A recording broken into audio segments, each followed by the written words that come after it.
Okay, you can now come out of your cubby hole. Now, I'm going to restrict the conversation to only those folks who were here for the first time. Yes?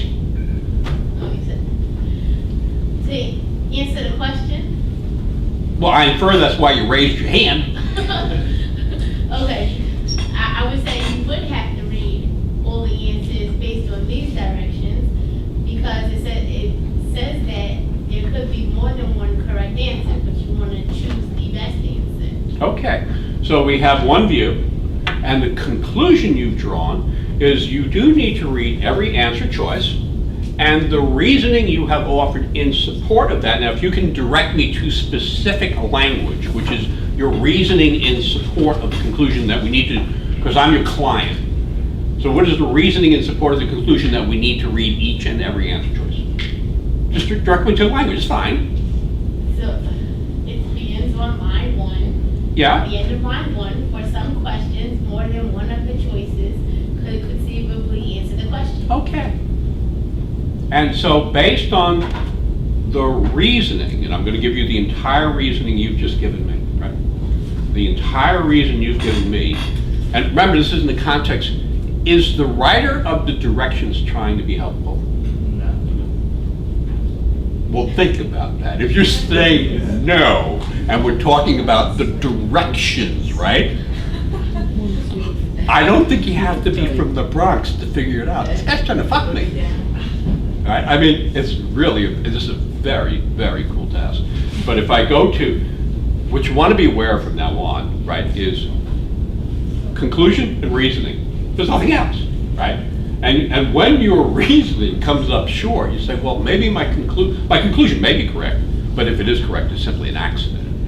So the conclusion is read everything for every question. And your reasoning is, and I quote, Well, wait. Every question, for the questions in this section. Every question in the logical reasoning section. Okay. Okay. And yet the reasoning you cite says, for some questions, comma, more than one of the choices could conceivably answer the question. Do you see that the reasoning you cite has a flaw in it? And no's fine. Again, the context of writer is not your friend. Has anybody else? Does anybody see what I see as a flaw in that? It says the word some questions. What So does, it's not all. Yeah. how about that? Does it say for some questions? Yeah. Okay. Let's reflect on the use of, how much time has anybody in here spent thinking about the use of the word some?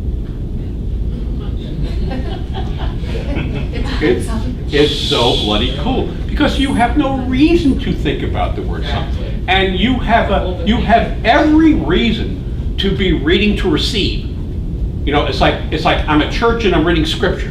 I'm not fighting it. It's scripture. And it wouldn't be a church if I didn't, hello, right? Well, law ain't scripture. And God knows it ain't church. Would it be fair to say that when I say for some, the derivative of that is it's not the same as saying for all? If I wanted to say for all, what would I say? For all questions. Yes. But I didn't say for all questions, did I? No. I said for some questions. Now, when you say for some questions, we agree that is not all questions. Right. So when you say for some, doesn't that imply the word other? Yes. Yeah. If I say for some of you, wouldn't it be fair to say implicit in that statement is that there are going to be others of you? Yes. Yes. Right, meaning some is not all. And since it's not all, there have to be others. So when they say for some questions, wouldn't a fairer read of that be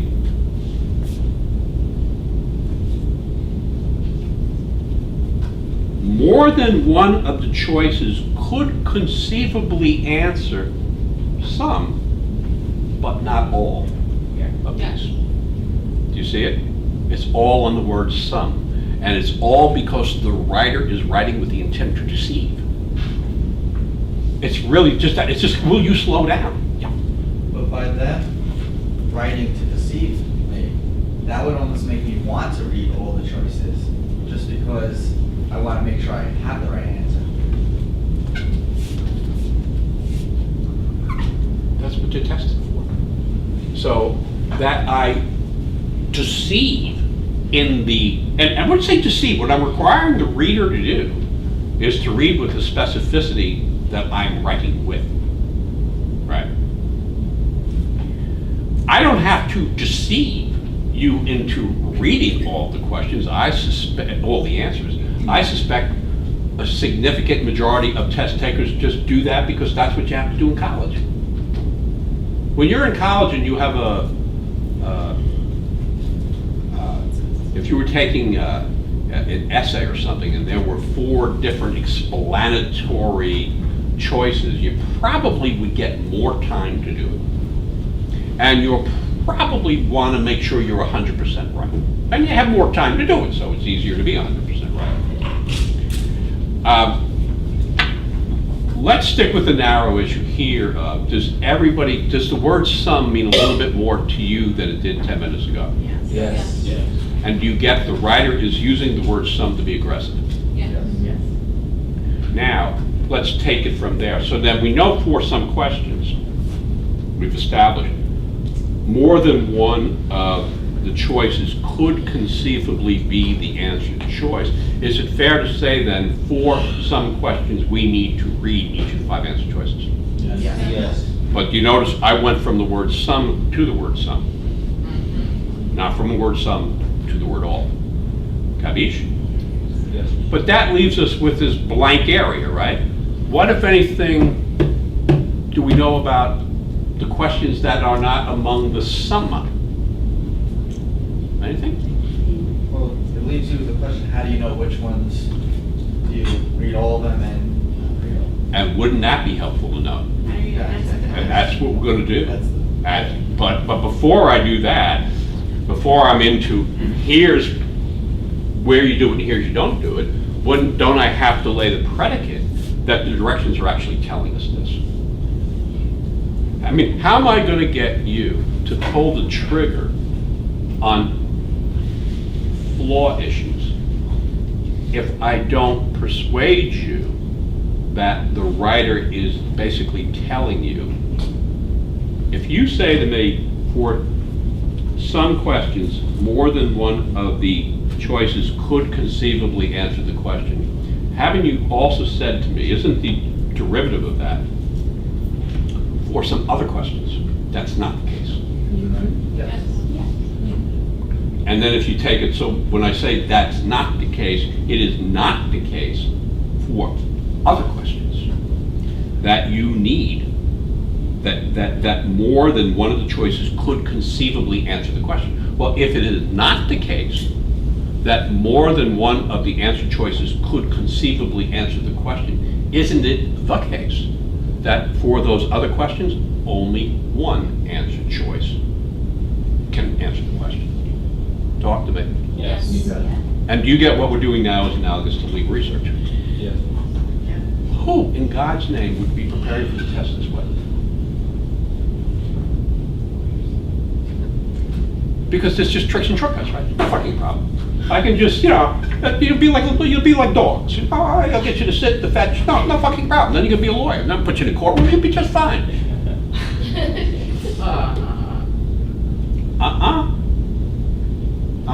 Does this exercise? Do you feel the sort of the connection it might have to what's going to happen in law school?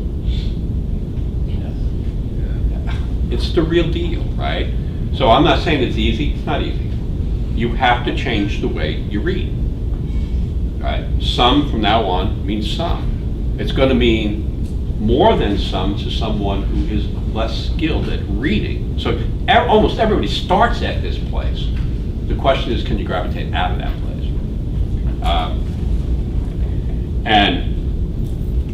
I love that if you continue, and I'll read, if you get the fullness of how evil they are. Right? Because, I mean, some percentage of test takers have never read the directions, right? So you've gone up, you're doing your dopey, whatever it is, your commercial little dopey thing, and you're listening to whoever's at the front of the room, and whatever they say, you say, oh, okay, right? So you actually never have read the directions, right? You're relying on somebody else reading this and just hoping the hell they got it right. Good luck with that. So, in reading this, I'll skip the first sentence. So when you say to me, for some questions, more than one of the choices could conceivably answer the question, I read that to mean, okay, then there are others that cannot be the case. Next sentence. However, meaning, we really didn't mean what we just said, right? Because it's not however. Right? However, you want to choose the best, and now it's underlined, right? It's the best. It's the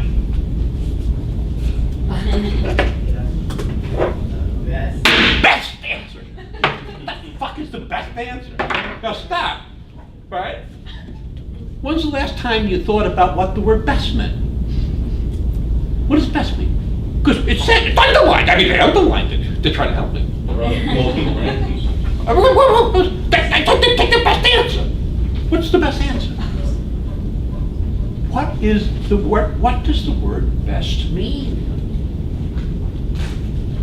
Do you kind of get the vocabulary is not going to be a steep climb, right? It's not the words we're asking you to use, it's your understanding of the words we're asking you to use. So is it fair to say that the word best may have multiple definitions? Yes. Yeah, English is a very contextual language, very, very, very contextual. There are other languages that have far more words. I really don't know how folks come over and learn this language. I really, truly don't know how. It's so contextual. We have the same spelling, we have the same pronunciation, but you put it in a different context and it has a different meaning. It's like, shoot, couldn't you come up with more words? But if you grow up with it, I just know. You say, well, how do you? I just know. But if you don't grow up with it, that's not going to be the case. So how about this?